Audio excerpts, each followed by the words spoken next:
অথচ আল্লাহ তাআলা পবিত্র কোরআনুল কারীমে সূরাতুল বনি ইসরাঈলে বলেন ওয়া ক্বাদা রাব্বুকা আল্লা তা'বুদু ইল্লা ইয়্যাহু ওয়া বিল ওয়ালিদাইনি ইহসানা।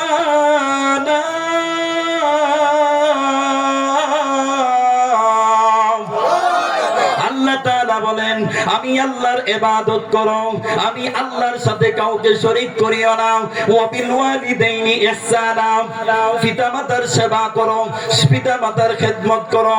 ইম্মা ইয়াবলুগান্না ইনদাকাল কিবারা আহাদুহুমা আও কিলাহুমা ফালা তাকুল লাহুমা উফফিন ওয়া লা তানহারহুমা ওয়া কুল লাহুমা কাওলান কারীমা।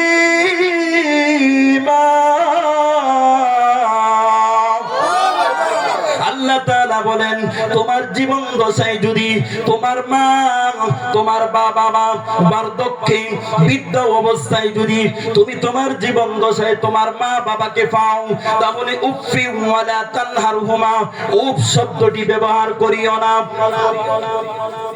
ওয়ালা তানহারহুমা, তুমি তোমার মা বাবাকে ধমক দিয়া কথা বইলো না। নিষেধ করেছেন কে? জোরে বলেন কে? আল্লাহ বলছে শব্দটি ব্যবহার করিও না। কেন? তোমার মা তোমার জন্য জীবন যৌবন সবকিছু দুলিশাত করে দিয়েছে, ঠিক কিনা? জোরে বলেন। উফফি ওয়ালা তানহারহুমা, শব্দটি ব্যবহার করিও না। মা বাবার কাছে সন্তান এত প্রিয় ছিল, যখন সন্তান বিবাহ করলো, মা বাবা বৃদ্ধ হয়ে গেল, তখন মা বাবাকে মা বাবা বলে ডাকে না। পুরা পুরীর জ্বালায় অতিষ্ঠ হয়ে গেলাম, পুরা পুরীর এই কাছের কারণে আমার কাছে ভালো লাগে না। বাবা এক কথা বারবার বলে, মা এক কথা বারবার বলে। মা বলে সন্তান তোমারে আমি কত কষ্ট করে লালন পালন করলাম, আজকে তুমি বিবাহ করে স্ত্রী পাইয়া সন্তান পাইয়া তুই কেমনে মা বাবারে ভুইলা গেলি?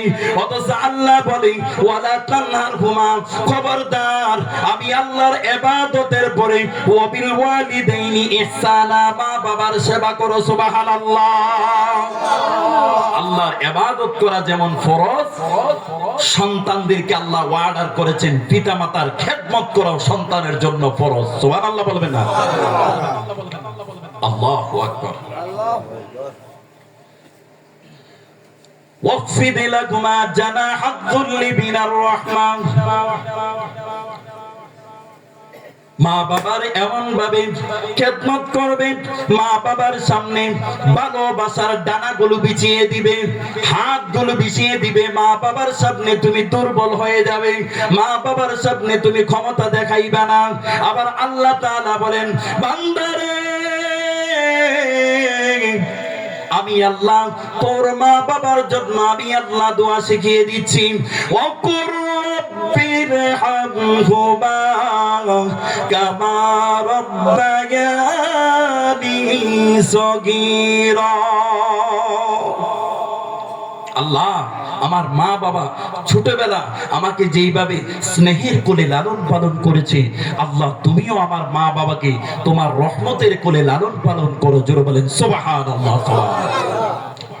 নূর নবী মুহাম্মদুর রাসূলুল্লাহ সাল্লাল্লাহু আলাইহি ওয়াসাল্লামের দরবারে এক ব্যক্তি এসে বলেন ইয়া রাসূলুল্লাহ খেদমত করব কার?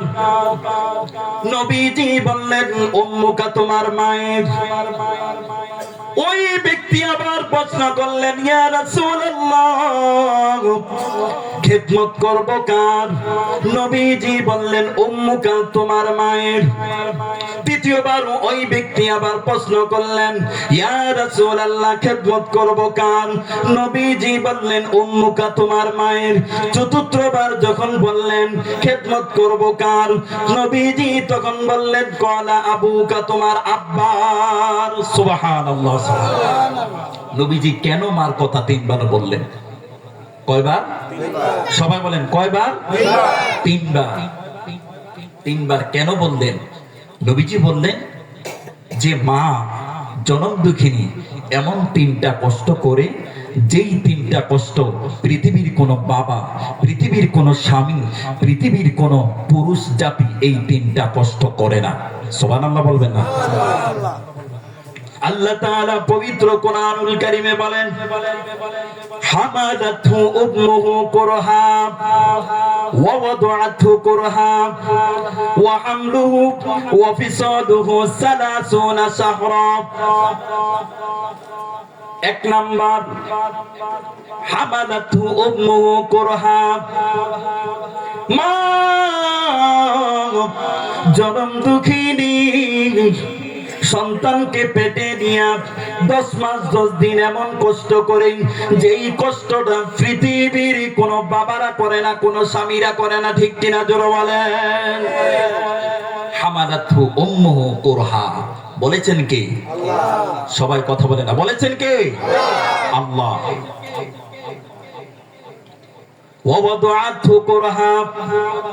মা জনম দুঃখিনী সন্তানকে যখন প্রসব করায়, এই প্রসব যন্ত্রণা একমাত্র মা ছাড়া অন্য কেউ করে না। ওয়া হামলুহু ওয়া ফিসালুহু 30 শাহরা। একটা নয়, দুইটা নয়, তিনটা নয়, সন্তান প্রসবের পরে 2 থেকে 2.5 বছর মা জনম দুঃখিনী নিজের রক্তগুলোকে পানি করে দুধ খাওয়াইয়া সন্তানকে লালন পালন করে 2 থেকে 2.5 বছর। ঠিক কিনা জোরে বলেন? এই তিনটা কষ্ট কোন পুরুষ জাতি করে না, কোন বাবারা করে না, কোন স্বামীরা করে না। হামাদাতহু উম্মুহু কুরহা। এক নাম্বার, মা জনম দুঃখিনী সন্তান যখন পেটের মধ্যে চলে আসলো, মা অসুস্থ হতে লাগলো, মা বমি শুরু করে দিল, মা খাবার খাইতে পারে না, শুধু বমি আর বমি, নাকে মুখে দিয়ে রক্ত আসা শুরু হয়ে গেল। স্বামীর কাছে বলে, ও প্রাণের স্বামী, মনে হয় আমি আর বাঁচবো না।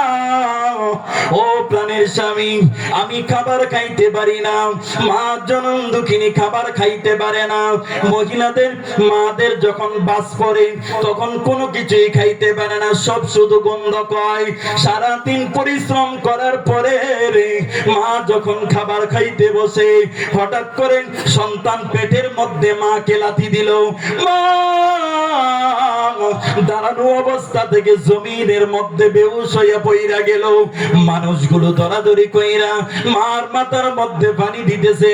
স্বামী স্ত্রীকে বলতেছে, পানির স্ত্রী, কি হইল, তুমি হঠাৎ করে বেহুশ হয়ে পড়ে গেলা? স্ত্রী বলে, হে পানির স্বামী, শোনো, আমার কলিজার টুকরা সন্তান পেটের মধ্যে লাথি মেরেছে, আমি সহ্য করতে পারি নাই, মনে হয় আমি বাঁচবো না।